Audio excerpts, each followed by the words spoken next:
Ryan has been investing steadily for 6 years and is now watching headlines and wondering if everything will collapse. Emma saw the same headlines and made 3 specific changes to her financial plan in the past 30 days without panic. Recession is being searched on YouTube in August 2026 more than at any point since the 2008 crisis. Let's run the real math on what a recession means for your money and what separates the people who come out ahead. First, let's define what a recession actually is. Most people's definition makes it sound far worse than it is. A recession is 2 consecutive quarters of negative GDP growth. The economy contracts for roughly 6 straight months. The U.S. has had 14 recessions since 1926 and recovered from every single one of them. The average recession since World War II lasted approximately 10 months shorter than most people actually expect. The average stock market decline during a recession is approximately 36% from peak to trough. The average recovery after a recession bottom is approximately 47% in the 12 months that follow. Ryan knows the numbers, but watching his $94,000 drop feels very different from reading statistics. Emma knows the same numbers and built a specific recession action plan rather than a recession reaction plan instead. The difference between Ryan and Emma is not information. They have read the same articles and watched the same videos. The difference is that Emma translated recession knowledge into 5 specific decisions before the fear arrived. Let's look at what those 5 decisions are and why each one determines whether a recession builds or damages wealth. Decision 1. Emma calculated her true emergency fund requirement 3 months before any recession talk began. Most people define emergency fund as 3 to 6 months without ever calculating their actual monthly number. Emma set expenses at $3,840 monthly and targeted 6 months, meaning $23,040 total in cash. Ryan has approximately $4,200 in savings, covering roughly 5 weeks of expenses at his actual rate. Ryan's $4,200 is not a real emergency fund. It is a car repair fund wearing an emergency label. Decision 2. Emma audited every subscription and recurring charge before a recession forced her to do it reactively. She found $340 per month in forgotten charges, $4,080 freed annually from one afternoon of work. Ryan has not audited his subscriptions in over 2 years and is paying for services he stopped using 8 months ago. The $340 monthly gap is not income. It is one afternoon Emma spent reviewing her statements. Decision 3. Emma built a recession income map showing every possible income source beyond her primary salary. Her map includes her salary, a $65 per hour freelance skill, and dividend income from her portfolio. Ryan has one income source, his salary, and has not thought about what happens if that source is interrupted. In the 2020 recession, about 22 million Americans lost their jobs in just 2 months total. The workers who recovered fastest were those with a second income skill already established before the layoffs began. Emma's freelance generates $800 monthly in a recession. She could realistically scale it to $2,400. Decision 4. Emma reviewed her investment allocation for a recession environment 3 months before fear peaked. She sold nothing at all. She confirmed her allocation matched her actual risk tolerance at her current life stage. Ryan has not reviewed his allocation in 14 months and does not know his current stock-to-bond ratio at all. Ryan's portfolio is 94% equities, right for some, but potentially wrong for his actual situation. Emma's portfolio is 78% equities and 22% bonds. She knows this number and chose it deliberately. The critical recession mistake is not owning too many stocks. It is not knowing your allocation before fear arrives. When fear arrives, most investors sell at the worst moment because they discover their risk tolerance too late. The correct order: assess tolerance first, set allocation second, then hold through volatility with conviction. Decision 5. Emma identified 3 specific companies she would buy if their prices dropped 30%.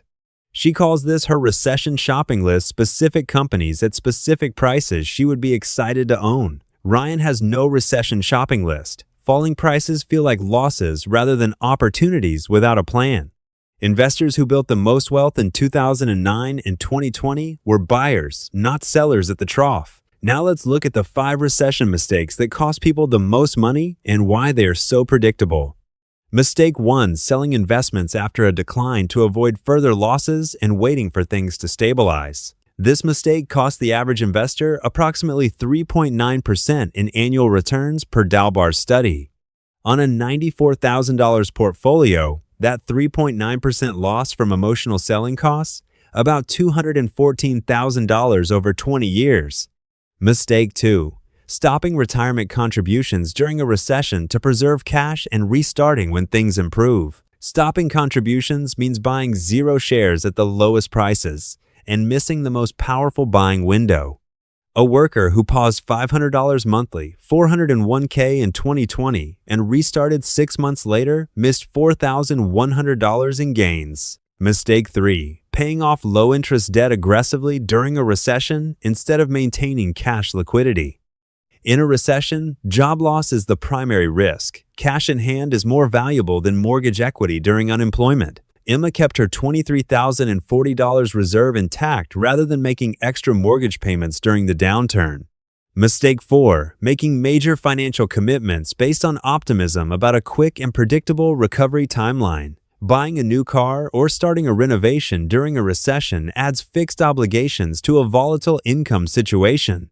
Ryan is considering a $34,000 car this quarter. Emma would delay until income visibility returns. Mistake 5. Consuming recession news without translating that consumption into specific protective action steps. Every hour watching recession coverage without updating your plan is an hour of anxiety with no financial value. Emma spends 30 minutes per week reviewing her position and 0 hours watching recession prediction commentary. Now let's run the numbers on what happens to Ryan and Emma over 2 years under a moderate recession scenario. Moderate scenario unemployment rises from 4.1% to 6.8%, and markets fall 32% peak to trough. Ryan at month 3, portfolio down $30,080, fund depleted, 1 income source, costs unchanged. Ryan's stress in this scenario is not caused by the recession, it is caused by the preparation gap before it. Emma at month 3, portfolio down $29,300, emergency fund intact, freelance scaling, $340 freed. Emma's portfolio drop is nearly identical to Ryan's. A recession does not spare you based on how prepared you are. What differs is everything outside the portfolio: cash, income flexibility, obligations, and psychological stability. Ryan at month 12, 401k cut by 50%, using credit cards for gaps, stress affecting performance. Emma at month 12, 401k, unchanged, freelance at $1,600 per month shopping list being executed. Ryan at month 24, market recovers. Portfolio sits at $91,000. Buying window was missed.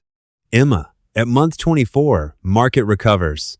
Portfolio at $119,000 with 3 new positions added. The $28,000 gap came from decisions not from income differences or different returns on holdings. It came from 5 decisions Emma made before the recession and 5 mistakes Ryan made after headlines appeared. Now, let's be completely honest about what a recession can and cannot be predicted or prevented by individual households.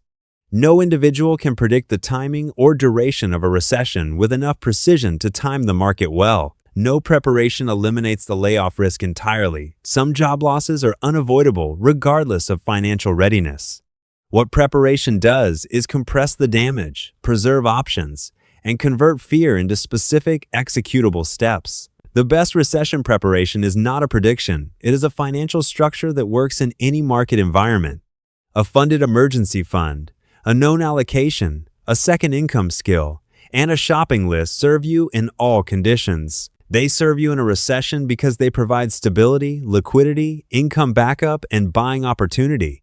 They serve you outside a recession because they represent discipline, diversification, and long-term wealth building. Ryan is not irresponsible. He is unprepared for a scenario he did not take seriously until the headlines arrived. Emma's not a genius. She spent about 12 hours over 3 months building a structure Ryan could build too. The next recession will arrive at some point, nobody knows when, but prepared people are already positioned. Before you watch one more recession video, ask whether you have done the 5 things Emma did before it arrived. Do you know your emergency fund target, your portfolio allocation, your second income option, and your shopping list? Because those four answers, not the prediction, not the fear, are the only recession preparation that actually works.